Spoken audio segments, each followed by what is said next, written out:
வணக்கம் ஃப்ரெண்ட்ஸ். இப்போ இது வந்து பார்த்தோன்னா வாழை வச்சுருக்காங்க நேந்திரன். இது வந்து கட்டை வச்சு ஒரு மாதம் ஆகுது கரெக்டாக. குருத்து பார்த்தா இப்படி தெரியுதுங்களா, ஒரு வளர்ச்சி இல்லாமல் இருக்குது. ஸோ இதுக்கு வந்து அடி உரம் கேட்டிருக்காங்க நமக்கு ஆர்கானிக்கில். இப்போ இதெல்லாம் வந்து பட்டு போகுது இல்லைங்களா, இதுமாதிரி வாழை வந்து பட்டு போகாமல் கொண்டு வரலாம். இப்போ இது போச்சு தெரியுதுங்களா, குருத்தே இல்லை, குருத்தே அழுகி போச்சு. இந்த மாதிரி அழுகல் வராமல் கொண்டு வரலாம். ஏன்னா ஒரு காட்டிலேருந்து ஒரு காட்டுக்கு நம்ம வாழை கொண்டு வரோம், அங்கே ஒரு நோய் இருக்கும், வைரஸ் இருக்கும். இல்லை நம்ம காட்டில் ஒரு வைரஸ் இருக்கும், நோய் இருக்கலாம். இப்போ அதெல்லாம் இப்போ வரக்கு முன்னாடி காப்பாற்றணும் அப்படின்னா வேறு மருந்து தான் சொல்லுவாங்க இல்லைங்களா, அந்த மாதிரிலாம் கொஞ்சம் கொஞ்சம் கொடுத்து வரது நல்லது.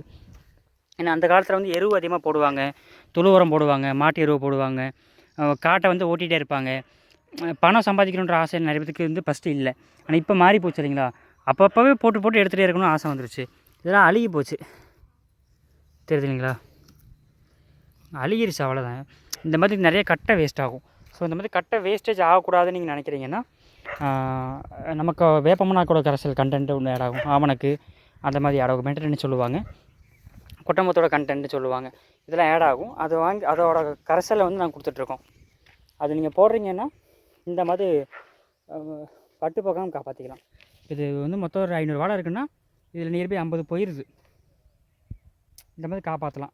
ஸோ அந்த மாதிரி உங்களுக்கு எதாவது டவுட்ஸ் இருக்குது அப்படின்னா ஸ்க்ரீன் தெரிய நம்பருக்கு நீங்கள் கால் பண்ணுங்கள். இப்போ இதுக்கு வந்து நம்ம கொடுக்க போகிறோம். இனிமேல் இந்த வாழை வந்து வேஸ்ட் ஆகாது, பட்டு போகாமல் இருக்கிறக்கா கொடுக்குறோம்.